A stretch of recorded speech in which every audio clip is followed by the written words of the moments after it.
So when I came here, I really came here expecting to find a large dustbin or something, but this is beyond my wildest imaginations. So what do? Maybe I should just throw this here, right? It doesn't make a difference.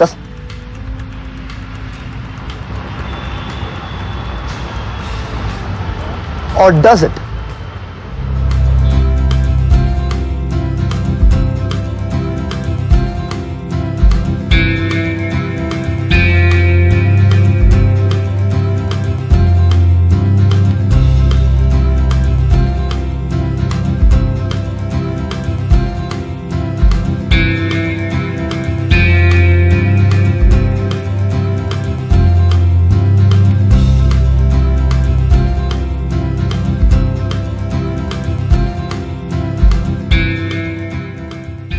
I really want to look at what's there over here.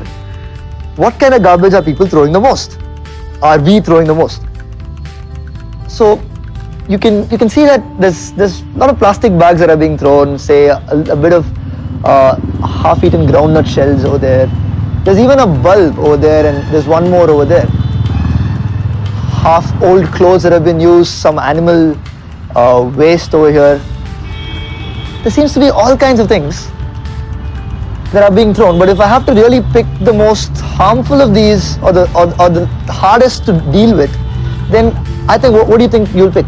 You'll pick the plastic bags, right? Look at this. There are a few here, but if you really begin to look around, what's gonna stand out are the number of plastic bags that have been thrown.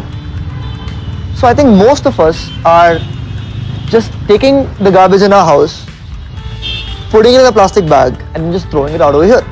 That's what's happening. Now, why is that much more dangerous than we think? For example, I just threw a banana peel over here. The question I'm really asking is throwing a banana peel the same as throwing a plastic cover over here? What's the difference between the two? If you throw a banana peel, after a while, if you take a look at it, it'll look different. After a while, it'll look black and something would have happened to it.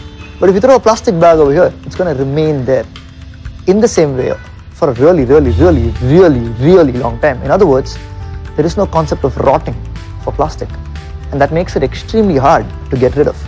And there's a name for this, the fact that it's very hard to get rid of. It's non-biodegradable. What we mean by that is, when something is biodegradable, it means that little microbes, little sort of germs will act on it and do something to it, making it easier to get rid of, or at least use as what we call manure. You'll learn about this very soon. But something like plastic cannot undergo this process. There are no microbes that eat plastic and make it something simpler. It just doesn't exist.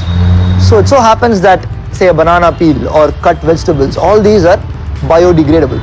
So all the waste food that you have are biodegradable. They are degradable by biological organisms. But say even a cow could come and eat that banana peel and walk away, and that's not a big problem. But the plastic is going to remain. And the bigger problem is that animals are going to try and, when they're looking for biodegradable things over here, they're going to end up eating some of the plastic as well. And that's a real problem, because they might end up dying very soon. It can get stuck in their, maybe in their throat or inside their stomachs. So clearly, taking a lot of garbage, putting it in a plastic bag and throwing it out here really only leads to this, and that's no good. To keep learning with such engaging videos, download BYJU'S, the learning app, today.